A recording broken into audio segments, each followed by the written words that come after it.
This is KTVO's Good Morning Heartland.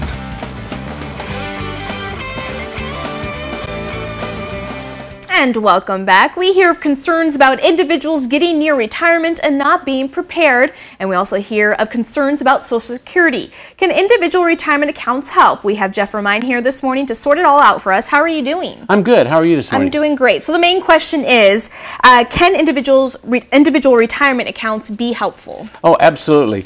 But I would first say you need to have a plan, and you need to make sure that your plan is pretty comprehensive. And inside of that plan, you could have individual retirement accounts, and it makes it possible to save money for later in your life. Okay, so when should we start thinking about saving in an IRA? Oh, you should start thinking about IRAs as soon as possible. But of course, you'd want to be sure that you had enough money for your emergencies and for cash flow and for big ticket items. But after that, it's really important to start as early as you can. In fact, if you save, beginning at age 20, if you save $50 a week, at age 65, you'd have around $500,000. If you wait until 30, you only have about half of that.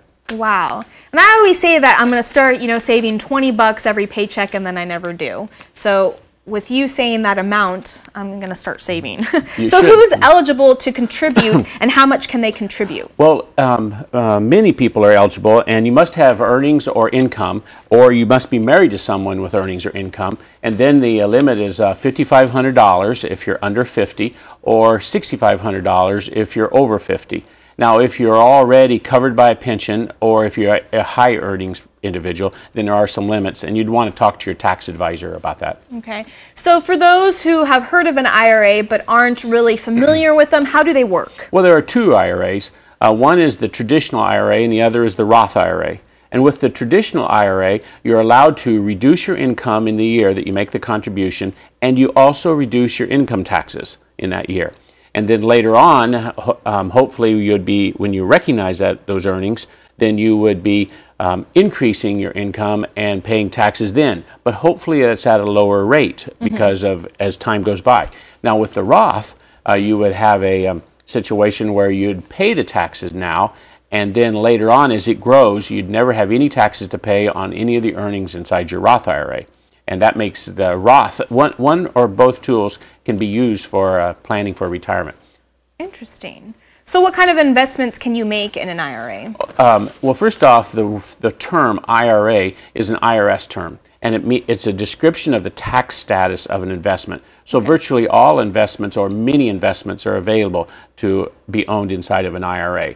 CDs, mutual funds, shares of stock, annuities, these are all investments. There are some other investments that are possible, but there's a little more work involved. And again, you'd want to consider that, and I would also add that before you even made any investment, you'd want to think about your risk tolerance and your timing horizon.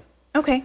And so where can you go to make these investments? Oh, virtually any place that you can save money, you can use to save or invest money, you can use to buy an IRA. You can go to a bank, you can go to online banks, you can go to investment houses, you can go to broker dealers. And again, I would advocate that you have a plan for how the IRA is going to work into your retirement plan. So pretty much to sum everything up, what you're pretty much saying is no matter where you are right now, just start saving, whether it's $5 a week, $20 if you can obviously add more to your savings account. If you don't want to do IRAs, you can also just open up a savings account, because it's always nice to have that cushion in case of an emergency or when you do retire. That's exactly right. Plus you're developing a habit of living on less, and that makes it possible later to have a better life. All right. Well, thank you so much for all the information. What we'll do is we'll post all this information on our website at heartlineconnection.com, and we'll be right back.